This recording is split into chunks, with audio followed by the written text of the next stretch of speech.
ദൈവമേ, സ്വർഗീയ നല്ല പിതാവേ, തിരുനാമത്തിന് സ്തോത്രം. അങ്ങയുടെ മഹാദയാലും കരുണയാലും കർത്താവ് ജീവനുള്ളവരുടെ ദേശത്ത് ശേഷിച്ചിരുന്ന് വീണ്ടും അങ്ങയുടെ കൃപകളെ വർണ്ണിപ്പാൻ അങ്ങയുടെ ആയുസ്സിൽ നൽകിയ ഈ നല്ല അവസരത്തിനായിട്ട് സ്തോത്രം ചെയ്യുന്നു.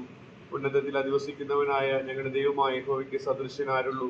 അങ്ങേക്ക് തുല്യം പറവാനായിട്ട് വേറെ ആരുമില്ലായകയാൽ ഞങ്ങൾ അങ്ങയെ സ്തുതിക്കുന്നു.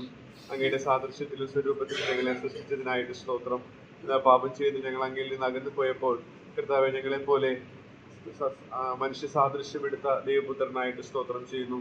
ആ ദൈവരൂപത്തിലിരിക്കെ ദൈവത്തോടുള്ള സമത്വം മുറുകെ പിടിക്കാതെ കർത്താവ് ഞങ്ങളെപ്പോലെ പരിമിതിയുള്ള ആ മനുഷ്യനായിട്ട് തീരുവാനായിട്ട്, പാപമൊഴികെ സകലത്തിലും ഞങ്ങൾക്ക് തുല്യനായി പരീക്ഷിക്കപ്പെടുവാനായിട്ട് കർത്താവ് അങ്ങേക്ക് മനസ്സായത് ഓർത്ത് സ്തോത്രം ചെയ്യുന്നു. ഒടുവിൽ ഞങ്ങളുടെ പാപങ്ങളെ ചുമന്നുകൊണ്ട് അവിടുന്ന് ക്രൂശിന്മേൽ കയറി കർത്താവ് ഞങ്ങൾക്ക് ലഭിച്ച ഏറ്റവും ഞങ്ങളുടെ കാലുകളെ, ഞങ്ങളുടെ പാതകളെ, ഞങ്ങളുടെ ഗമനത്തെ സ്ഥിരമാക്കിയ കർത്താവിനായിട്ട് ഞങ്ങൾ സ്തോത്രം ചെയ്യുന്നു. ദൈവമേ, ഞങ്ങളെ ഓർത്ത കർത്താവിനായിട്ട് ഞങ്ങൾ സ്തോത്രം ചെയ്യുന്നു. എന്നാൽ ഞങ്ങൾക്ക് വേണ്ടി കഷ്ടം അനുഭവിച്ച് മരിച്ചവൻ മരണത്തെ ജയിച്ച് ഉയർത്തെഴുന്നേറ്റ് ജീവിക്കുന്നത് കൊണ്ട് സ്തോത്രം ചെയ്യുന്നു.